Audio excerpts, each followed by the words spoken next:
Et nous allons voir dans Matthieu 6, versets 14 à 15, l'importance du pardon. Si vous pardonnez aux hommes leurs offenses, votre Père céleste vous pardonnera aussi. Mais si vous ne pardonnez pas aux hommes, votre Père vous pardonnera pas non plus vos offenses.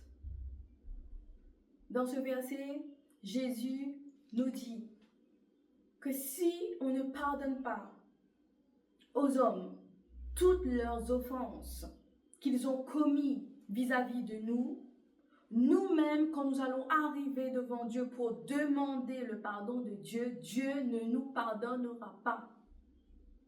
Parce que nous aussi, nous étions pécheurs avant de donner notre vie à Jésus. Et le pardon est primordial, est incontournable. On ne peut pas avancer. On ne peut pas dire qu'on est chrétien. On ne peut pas dire que nous sommes sans péché si nous-mêmes, nous ne pardonnons pas ceux qui nous ont fait du mal. Même si ce mal-là est terrible et presque impardonnable.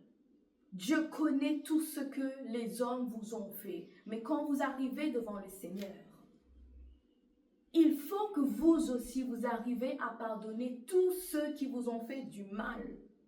Quel que soit le niveau de mal que la personne vous a fait, que les personnes ont commis sur vous, contre vous, envers vous, vous devez pardonner. Pardonner est un commandement. Pardonner n'est pas un choix. Mais quand vous êtes né de nouveau, vous recevez le Saint-Esprit, l'Esprit de Dieu. Et grâce au Saint-Esprit, vous avez cette capacité de pardonner. Parce que humainement, il est impossible de pardonner à quelqu'un qui nous a fait beaucoup de mal. Un chrétien pardonne.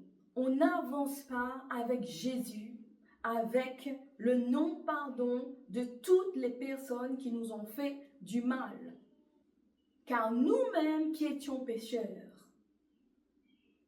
Dieu nous a pardonnés. Mais là, Dieu nous dit que si on ne pardonne pas, on ne sera pas pardonné non plus. Mais pour pardonner, il faut connaître c'est quoi le pardon. Qu'est-ce que le pardon? Quand Dieu nous demande de pardonner toutes les offenses que les gens, que les personnes nous ont fait, qu'est-ce que veut dire pardonner? D'abord, pardonner, c'est accepter le mal que nous avons reçu de la part de quelqu'un d'autre. Il faut accepter que telle personne nous a fait du mal. Et beaucoup de personnes n'arrivent pas à accepter parce qu'ils se demandent pourquoi. Pourquoi telle personne nous a fait ça? Pourquoi telle personne a commis ces choses horribles contre nous? Surtout si cette personne, c'est une personne de notre entourage, de notre famille, une amie proche. Le pourquoi, des fois, on ne connaît pas. Pourquoi telle personne que nous, on considérait comme personne honnête, personne qui était droite vis-à-vis de nous, qu'on avait vraiment de l'intérêt pour cette personne, pourquoi est-ce que cette personne nous a fait beaucoup de mal? Et beaucoup de personnes n'arrivent pas à se relever, n'arrivent pas à pardonner, parce qu'ils ne comprennent pas le pourquoi, parce qu'ils n'ont pas de réponse à ce pourquoi. Pourquoi on nous a fait du mal? Ne cherchez même pas à avoir une réponse à cette question parce qu'il y a des réponses à des questions comme ça que vous n'en aurez pas. Jusqu'à votre retour vers le Père, peut-être que vous ne saurez jamais pourquoi telle personne vous a fait du mal. Donc, il faut pardonner. Et pardonner, c'est accepter cette situation. Même si cette situation n'est pas acceptable, est incompréhensible, on accepte la situation. Pardonner, c'est accepter que la personne est pécheur. Personne n'est parfaite sur cette terre. Donc, pour pouvoir pardonner, il faut accepter que la personne est pécheur. Que la personne n'est pas parfaite, que la personne n'est pas Jésus. Vous n'avez pas Jésus en face de vous. Vous avez un être humain, quel que soit son niveau de proximité avec vous, d'intimité avec vous. Cette personne est un pécheur. Pardonner, c'est enlever la douleur qu'on ressent dans notre cœur par rapport à l'offense dont on a été victime.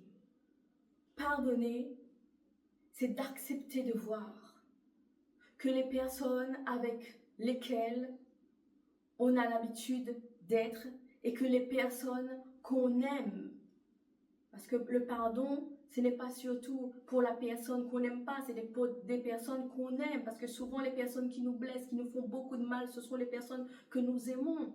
Donc pardonner, c'est accepter que les personnes qui ont fait partie de notre vie, qui étaient proches de nous, s'éloignent de nous. On laisse partir avec la douleur qu'on a reçue.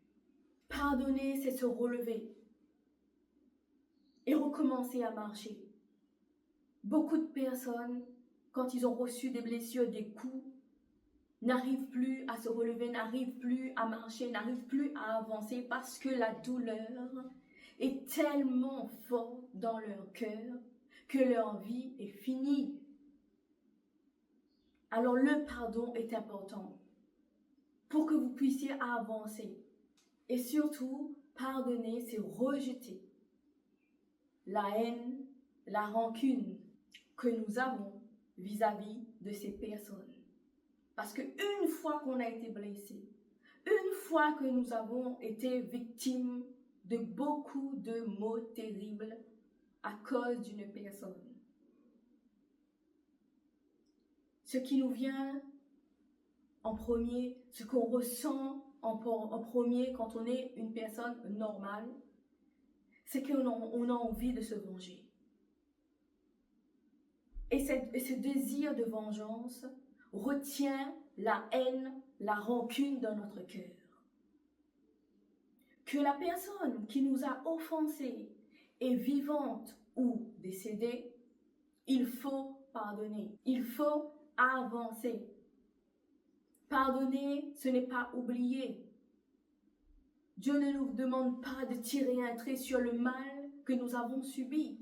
Le pardon, ce n'est pas oublier le mal qu'on nous a fait. Le pardon, c'est de nous séparer de cette blessure que la personne a gravée dans notre cœur pour avancer. Bien sûr qu'on ne peut pas oublier le mal que nous avons reçu de telle ou telle personne.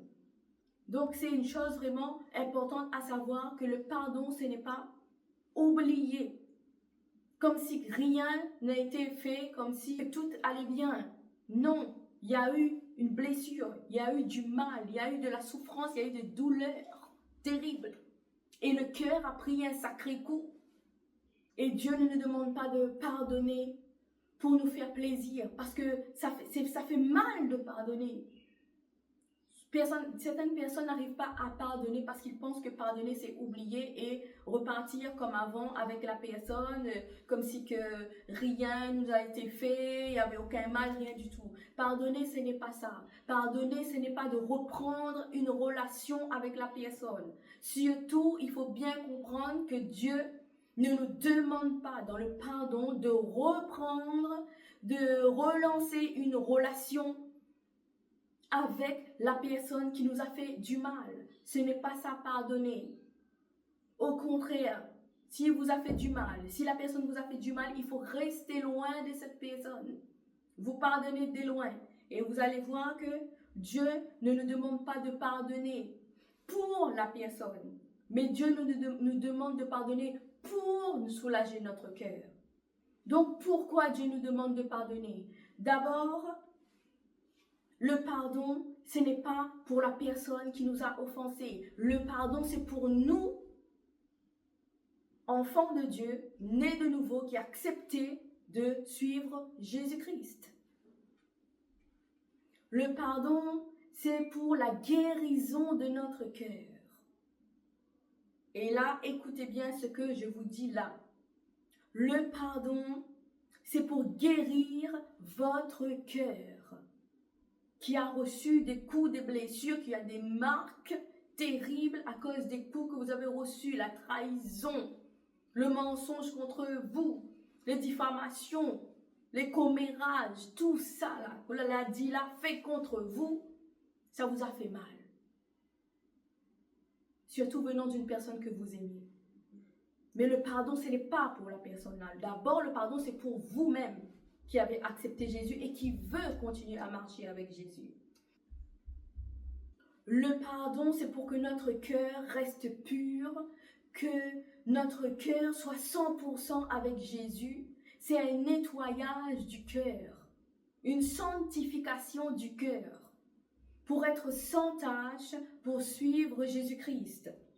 Parce que lorsque on garde cette personne dans notre cœur et qu'on ne pardonne pas, ce qui se passe, c'est que spirituellement, cette personne fait partie de vous. Alors que c'est une personne qui était nuisible pour vous. C'est une personne qui n'a plus de place dans votre vie. Même si la personne s'est éloignée physiquement, que vous fréquentez plus cette personne-là, au niveau de votre cœur, cette personne est toujours présente. Cette personne fait toujours partie de vous. Et tant que vous ne pardonnez pas, vous gardez enfermé le nom de cette personne, l'identité de cette personne, l'ADN de cette personne, l'esprit de cette personne dans votre cœur. Vous l'enfermez dans votre cœur, alors que votre cœur, c'est pour être 100% pour Jésus. Et tant que vous ne pardonnez pas, il y aura toujours dans votre cœur une place pour quelqu'un d'indésirable, pour quelqu'un de toxique, quelqu'un de nuisible. Cette personne-là n'a plus le droit de rester dans votre cœur. Elle a perdu sa place en vous faisant du mal, en vous blessant, en vous faisant souffrir. Maintenant, il faut libérer votre cœur, laisser cette personne sortir de votre cœur et avancer sans elle. Et surtout quand vous gardez cette personne dans votre cœur, parce que vous ne pardonnez pas, cette personne-là va continuer spirituellement, émotionnellement, à influencer votre vie. Vous allez prendre des décisions, vous allez prendre des directions en fonction de ce que vous ressentez pour cette personne. Donc vous allez prendre des mauvaises décisions. Vous n'allez pas écouter Dieu parce que cette personne-là qui reste dans votre cœur, parce que vous avez décidé de ne pas pardonner, cette personne-là va diriger encore votre vie. Donc vous serez toujours sous son emprise si vous ne pardonnez pas. Donc tout ce que vous allez faire sera conduit par cette personne nuisible. Pardonnez, enlevez ces personnes-là de votre cœur. Effacez cette personne de votre cœur. Tout seul, vous ne pouvez pas. Mais si vous êtes né de Dieu, si vous avez reçu le Saint-Esprit, vous pouvez le faire parce que le Saint-Esprit vous donne la capacité de pardonner. Et lorsque vous pardonnez, vous faites de la place dans votre cœur pour Jésus. Vous lui donnez toute la place et le Saint-Esprit peut entrer à ce moment-là dans votre cœur et remplir tout l'espace qui a été libéré pour que le Saint-Esprit demeure à jamais dans votre cœur. Il faut pardonner pour vous-même, pas pour la personne qui vous a fait du mal. Certaines personnes disent qu'ils ne veulent pas pardonner parce qu'ils ne veulent pas lâcher cette personne, parce que cette personne nous a fait tellement de mal, alors on ne lâche pas. Mais ce n'est pas la meilleure solution, parce que lorsque vous agissez comme cela, lorsque vous pensez comme cela, vous êtes en train de vous emprisonner vous-même. La personne là qui vous a fait du mal, elle est partie. Elle ne fait plus partie de votre vie, normalement. Et même s'il y en a qui sont restés dans votre vie, cette personne-là, franchement, n'a rien à faire de vous. Au contraire. Le but, c'était de vous faire du mal. Si vous ne vous relevez pas, si vous restez à terre avec le coup qu'elle vous a donné,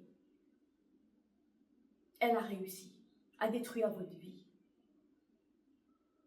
Alors ne laissez pas les gens qui vous ont fait du mal diriger votre vie.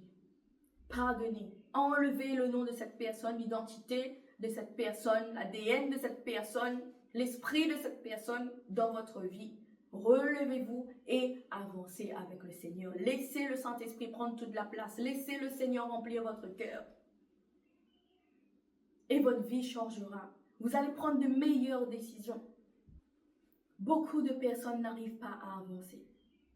N'arrivent plus à faire quoi que ce soit de leur vie, de raisonnable, d'intéressant. Ils n'ont plus d'intérêt à vivre parce qu'ils ont reçu un coup d'une personne. Mais si vous restez dans cette situation-là, vous avez perdu. La personne a gagné et ce qu'elle voulait de vous a réussi. Pardonnez. Dans le pardon, il y a la délivrance. Et beaucoup de personnes sont malades, sont prisonniers des esprits mauvais parce que leur cœur renferme cette personne nuisible à cause du manque de pardon. Pardonnez. Dans le pardon, il y a la puissance de la délivrance. Quand vous pardonnez, vous allez guérir de beaucoup de maladies dont vous souffriez depuis longtemps. Cette maladie qui vous embêtait, qui vous handicapait, qui vous invalidait depuis des années, va vous lâcher. Vous serez délivré, libéré. Dans le pardon, il y a vraiment la délivrance, le soulagement, la liberté. Et Dieu nous demande aussi de pardonner pour une autre raison, pour éloigner Satan de nous. Satan aime la haine, aime la rancune, aime la vengeance, aime voir les gens souffrir. Et quand vous ne pardonnez pas, vous souffrez. Et surtout, Satan aime voir la souffrance chez les chrétiens. Le non-pardon chez les chrétiens. Parce que ça lui donne de l'emprise sur le chrétien. Quand vous ne pardonnez pas, Satan a de l'emprise sur vous. Parce que tout ce qui est dans votre cœur n'appartient pas à Dieu. Et là où il n'y a pas Dieu, il y a Satan. Satan prend la place que vous le laissez. Et à cause de cette personne qui reste dans votre cœur, Satan prend la place dans votre cœur. Satan, quand il voit que quelqu'un ne pardonne pas, il est dans la joie. Vous lui rendez vraiment heureux. Vous lui rendez la joie, toute la gratitude. Vous l'honorez. Parce que Satan va briser votre communion avec Dieu, va briser votre communion avec le Saint-Esprit. Et quand vous ne pardonnez pas, il n'y a plus de communion, il n'y a plus de présence de Dieu dans votre vie. Pardonnez pour que la présence de Dieu reste dans votre vie. Si vous ne pardonnez pas, Satan vous éloigne de Dieu et Dieu s'éloigne de vous. Mais Dieu nous demande également de pardonner pour pouvoir tracer un chemin dans le cœur de la personne qui vous a offensé. Je m'explique. Lorsque vous pardonnez, vous êtes soulagé, délivré, libéré du poids de la douleur, de la souffrance de la personne. Mais lorsque vous pardonnez, également, vous tracez un chemin dans le cœur de la personne qui vous a fait du mal. Parce que comme vous avez pardonné et que vous n'avez plus de haine ni de rancune dans votre cœur pour la personne, vous allez le laisser faire son bout de chemin loin de vous. Vous allez changer de direction vis-à-vis de cette personne. Et quand la personne verra que malgré le mal qu'elle vous a fait, terrible, qu'elle vous a fait endurer, vous êtes toujours dans la joie. Vous n'avez pas de haine, vous n'avez pas de rancune et surtout vous n'avez pas l'esprit de vengeance. La personne, ce qu'elle va voir, c'est le Christ en vous. Et quand elle va voir qu'elle vous a fait ça, elle vous a fait tel mal, elle vous a fait souffrir de telle manière, et vous restez toujours debout et vous avancez. Ça va commencer à cogiter dans son cœur, dans son esprit. Pourquoi est-ce qu'elle vous a fait tant de mal et que vous êtes encore dans cet état-là? Que vous êtes encore debout et que vous continuez à avancer. Elle aussi, une brèche va s'ouvrir dans son cœur pour qu'elle puisse aussi à son tour rencontrer ce Jésus, ce Dieu-là que vous avez rencontré. Vous lui donnez à cette personne qui vous a fait du mal, une grâce de rencontrer le même Jésus que vous. Comme vous, vous étiez capable de pardonner. Elle aussi, un jour, si elle le souhaite, elle pourra aussi également suivre le chemin de Jésus. Nous sommes là pour être modèles de Christ, pas pour fonctionner comme ce monde. À travers votre comportement, elle verra Christ. Christ en vous. Donc spirituellement, ce qui se passe, c'est la transformation du cœur de l'offenseur. Et que deviennent ces personnes qui nous ont fait du mal, ces personnes qui nous ont offensés? Pour cela, nous allons lire deux textes. Le premier dans Deutéronome 32, verset 35, qui dit « À moi la vengeance et la rétribution, quand leur pied chancellera, car le jour de leur malheur est proche, et ce qui les attend ne tardera pas. » Et le deuxième texte, c'est Romains 12, versets 19 à 21. Ne vous vengez point vous-même, bien-aimés, mais laissez agir la colère, car il est écrit, « À moi la vengeance, à moi la rétribution, dit le Seigneur. Mais si ton ennemi a faim, donne-lui à manger, s'il a soif, donne-lui à boire, car en agissant ainsi, ce sont des charbons ardents que tu amasseras sur sa tête. Ne te laisse pas vaincre par le mal, mais surmonte le mal par le bien. » Ces deux textes expriment la même pensée de Dieu sur le devenir de ceux qui vous ont fait du mal, le devenir de ceux qui vous ont offensés. Dieu dit, à moi la vengeance, à moi la rétribution. Ce qui signifie que Dieu dit, pardonnez et laissez Dieu s'occuper de ces personnes-là. Ce n'est pas votre affaire. Laissez ces personnes-là qui vous ont fait du mal de côté. Ne vous vengez pas. La vengeance appartient à Dieu. Ça veut dire que c'est Dieu qui rendra à chacun ce qui lui revient. Il donnera à chacun les récompenses qu'il mérite.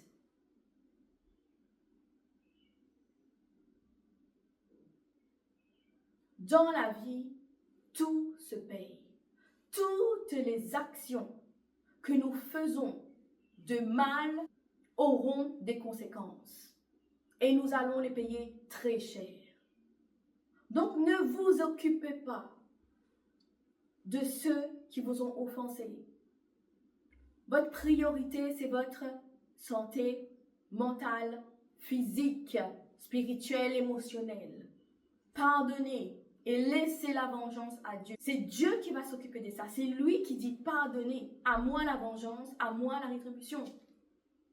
Ce qui arrivera à ces personnes-là ne vous concerne pas, mais concerne Dieu. C'est lui qui s'occupera de ces personnes-là. Et il dit que leur malheur est proche. Et Dieu aussi dans sa parole, si vous lisez la Bible, vous avez sûrement lu cette parole. Que vous vivrez, vous ne mourrez pas, pour témoigner de la gloire de Dieu. Ça veut dire que le mal que la personne vous a fait, là, ce mal-là ne vous tuera pas, mais vous allez vivre, vous allez surmonter ce mal par le pardon. Et Dieu vous laissera vivre pour voir le malheur, la décadence de cette personne qui vous a fait mal. Mais vous ne serez pas l'auteur de sa décadence, de sa déchéance. Ce qui fera que cette personne va descendre et sera dans le malheur, c'est tout le mal qu'elle vous a fait. Elle paiera le prix. Ne vous vengez surtout pas. Si vous n'arrivez pas à pardonner et que vous avez envie de vous venger, que vous avez envie de rendre le mal pour le mal, ne le faites pas. Dieu vous demande de rendre le mal par le bien. C'est dur de le faire, mais quand on est né de nouveau, quand on a le Saint-Esprit, on est capable de le faire par le Saint-Esprit. Dieu est mieux placé que vous pour vous rendre vengeance. Ne cherchez pas comment il va le faire. Le comment appartient à Dieu. Mais il a dit dans sa parole, le malheur de cette personne est proche. Même si ça prend du temps. Car beaucoup de personnes n'acceptent pas que Dieu leur rende justice. Mais la justice de Dieu est juste. Chacun aura ce qu'il mérite lorsque ça sera le temps. Laissez Dieu vous rendre justice à sa manière. Si un jour, vous rencontrez cette personne qui vous a fait du mal et qu'il est dans le besoin, qu'il a besoin d'aide, qu'elle a faim, qu'elle a soif, Dieu vous dit, faites du bien à la personne. C'est la parole de Dieu. Obéissez à Dieu parce que celui qui aime Dieu obéit à Dieu. Faites du bien à la personne. Donnez à manger à la personne. Donnez à boire à la personne. Et dans la parole, Dieu nous dit que le fait de faire du bien, de donner à manger, à boire à la personne qui vous a fait du mal, attire sur cette personne des charbons ardents, des charbons de feu, des jugements de feu. Attire sur cette personne le malheur. À cause du mal qu'il vous a fait et du bien que vous lui rendez, cette personne amasse sur sa tête des malheurs. Ce qui signifie que Dieu place cette personne dans sa liste noire à cause du bien que vous lui rendez. Cette personne est dans la liste noire de Dieu. Dieu va s'occuper de lui. Faire du bien à une personne qui vous a fait du mal, pardonner, vous élève aux yeux de Dieu et rabaisse les offenseurs aux yeux de Dieu. Vous montez dans l'estime de Dieu et la personne qui vous a fait du mal va descendre dans l'estime de Dieu. Mais si vous rendez le mal par le mal aux yeux de Dieu, vous serez mis au même niveau, au même rang que la personne qui vous a fait du mal. Vous serez rabaissé dans l'estime de Dieu. Et je ne pense pas que c'est ce que vous souhaitez. Alors avant de vous venger, pardonnez. Pardonnez. Et réfléchissez. Donc ce qu'on peut dire sur le pardon, c'est que le pardon nous met à part dans le cœur de Dieu. Le pardon révèle l'identité de Christ en nous.